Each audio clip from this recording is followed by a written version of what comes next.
Shalom, shalom. Shalom, shalom. Happy new moon to everybody keeping the new moon right now. Shalom, shalom. Get over here and eat your food.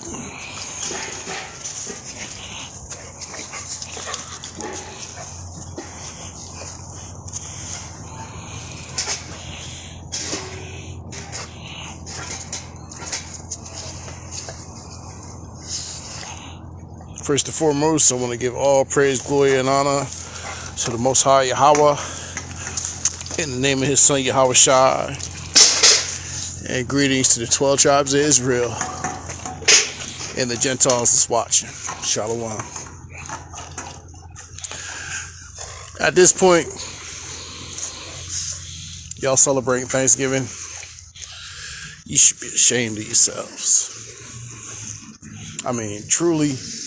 And really, I mean, not only by now have we put out enough information for you to know that celebrating American Thanksgiving is a celebration of the slaughter of the indigenous people of the lands, which most of you have indigenous blood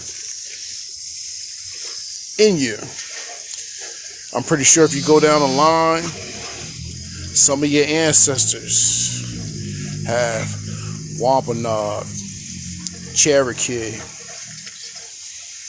Nanticoke, Nipmuc, just to name a few, Pequot, Massasoit, Indian blood in you, Appaquidamink, so on and so forth.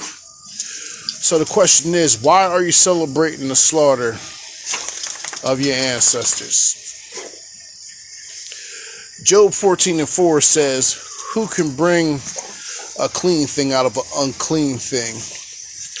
No, not one. But yet y'all are getting ready to sit back and celebrate the slaughter of your so-called Native American brothers and sisters. Not only that, if you do further research though, you can go back all the way to Rome, and it goes back to a festival called Cerialia. Cerialia is a celebration of a false goddess by the name of Ceres, who was the false goddess of harvest. So, in pagan tradition, that's what you truly are celebrating when you do your Thanksgiving feasts. The sad thing about this is that the Most High Yahweh, the God of Abraham, Isaac, and Jacob, the God who you are the direct descendants of Abraham, Isaac, and Jacob, He gave you 3 harvest feasts. He gave you a grain harvest feast, and that was called Passover. He gave you a wheat harvest feast, and that was called the Feast of Pentecost. And then He gave you a harvest feast of Ingathering, which is called the Feast of Tabernacles. Now, if you kept these feast days, you will have a combined total of 21 days to celebrate and commemorate. But instead, you want to keep your own tradition. You want to go about to establish your own righteousness, as Romans 10:4 says that you're doing. You want to set up and say, oh, it's the time to gather with the family. Well, you can gather with your family during the feast appointed that the Most High gave you to celebrate. I don't think y'all feel me. See, we've been taught a lot of lies, and we're helping to perpetrate them and perpetuate them further down the line to our children. And we're not breaking any generational curses at all. We just brainwashing and going with it. When the scriptures say in Proverbs 3:31 for us to envy thou not our oppressors and choose none of their ways. But you choosing the ways of your oppressors who have taken over a land and started the slave trade here in North America by slaughtering first 700 Pico Indians who helped them through the winter. And then go on through and slaughtering the Mohegan Indians. Then later on going through and slaughtering Apache Indians, Iroquois Indians, Blackfoot Indians, Nanticoke Indians, Appaquiddick Indians, and so on and so forth. But y'all get ready to sit around and pass the plate around and indulge in these things.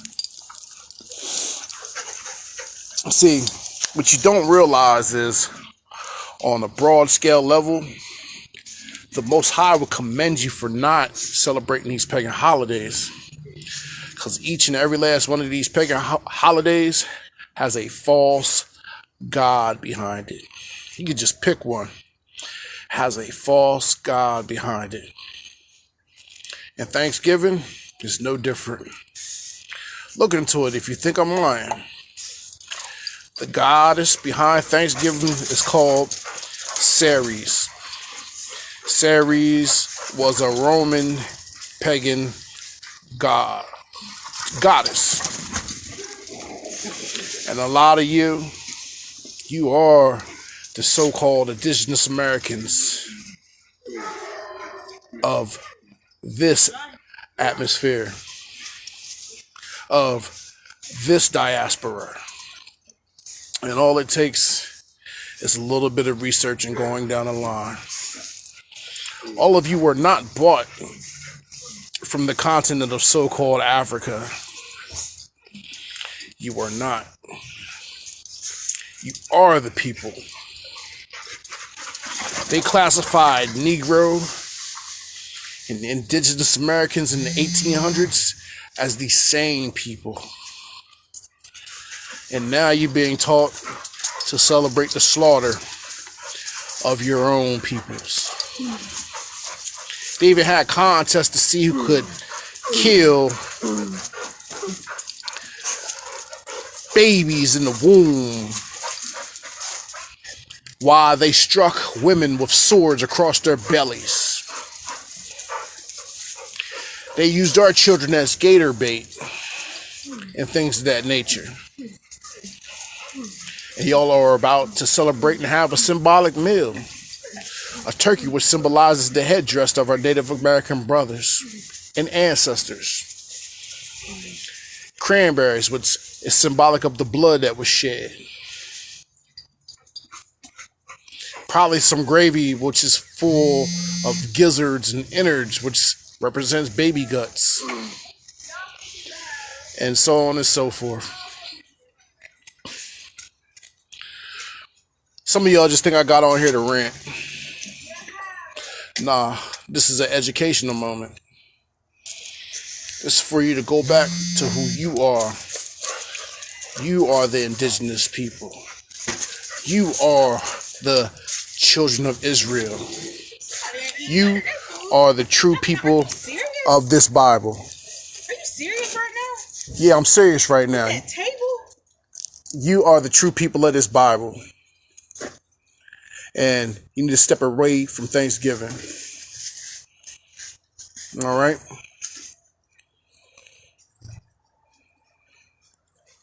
So don't think I'm ranting. Go back and do some research on the things that I'm saying. All right? And all it takes is a little bit of research.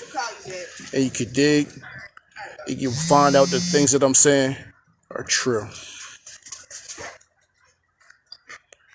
And with that, I say shalom.